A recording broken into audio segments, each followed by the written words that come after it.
This dumb little old girl following along behind Daddy in this justice of the peace going to the courthouse for her to get married.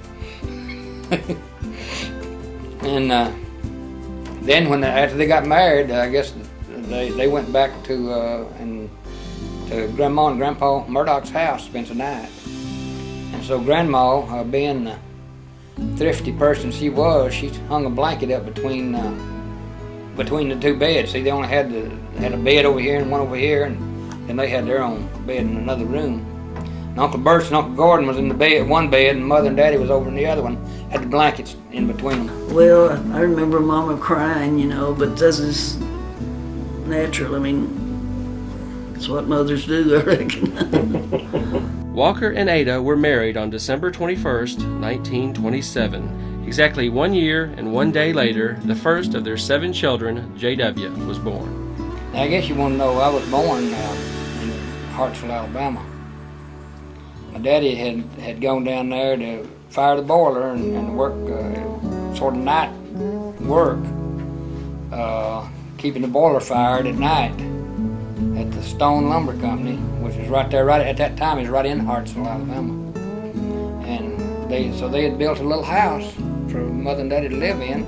Had old, Mother said when we first moved in, it didn't even have a floor. Just a shed built up there, and that was called the house.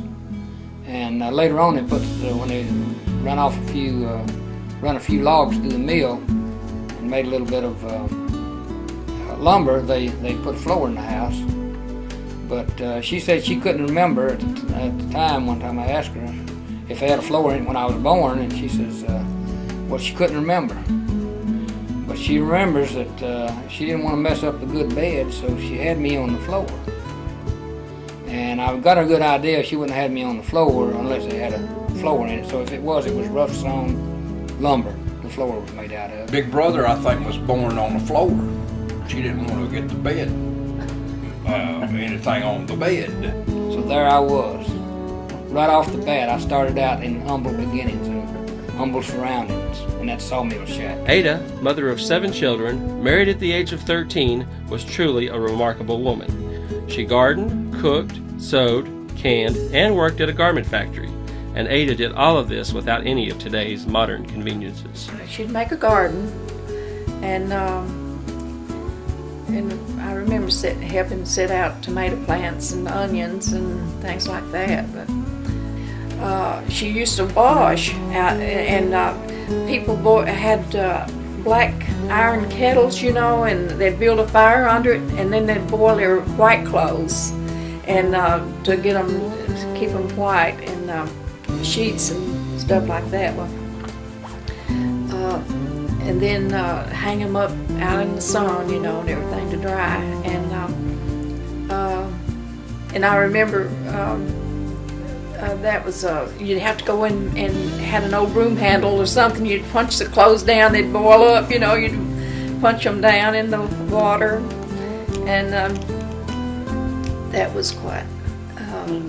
It was pretty hard. And then she had a rub board, and would wash. Have one thing set up with she'd take them out of the old black kettle and put them over into another tub of water to cool them, and then she'd rub them, and then she'd put them in another rinse water and wring all that stuff out. She worked in cafes.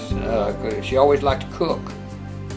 She used to be Lawrence County didn't have a fair that she didn't work at one of the booths at the fair. There was a man by the name of Green who owned a restaurant on Depot Street, and he'd open a booth at the fair, and he'd always call Mother to do the cooking for him up there.